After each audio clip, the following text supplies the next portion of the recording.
नमस्कार दोस्तों, VT wire Hindi में आपका स्वागत है। दानव द्वारा विश्वकर्मा के भवन पर हुए आक्रमण और देवी छाया पर हुए हमले के विषय में चर्चा करने के लिए एक सभा का आयोजन किया गया। इस सभा में सभी देव और दानव उपस्थित थे ताकि इस जघन्य अपराध के असली अपराधी का पता लगाया जा सके। सभा में जाने से पहले सूर्यदेव देवी छाया के पास गए और कठोर स्वर में कहा, संज्ञा, तुम्हारा पुत्र शनि उस सभा में नहीं आएगा।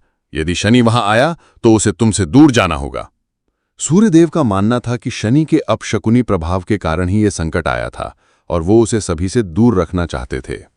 परंतु देवी छाया अपने अस्तित्व का सच जान चुकी थीं।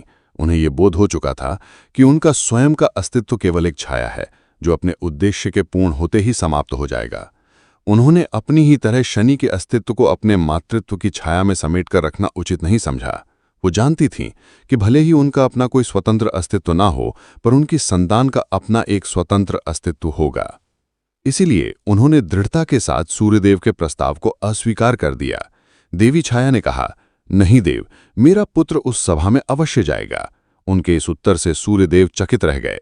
देवी छाया ने आगे कहा, मेरा पुत्र उस सभा में जाएगा और अपने कर्तव्य का निर्वहन करके असली अपराधी के अपराध को सिद्ध करेगा। देवी छाया के ये शब्द सुनकर सूर्यदेव क्रोधित होकर वहां से सभा में चले गए। कुछ ही क्षणों में सभा आरंभ हुई। वहां उपस्थित देवताओं ने यह आरोप लगाया कि असुर गुरु शुक्राचार्य ने ही देवी छाया पर आक्रमण करवाया था।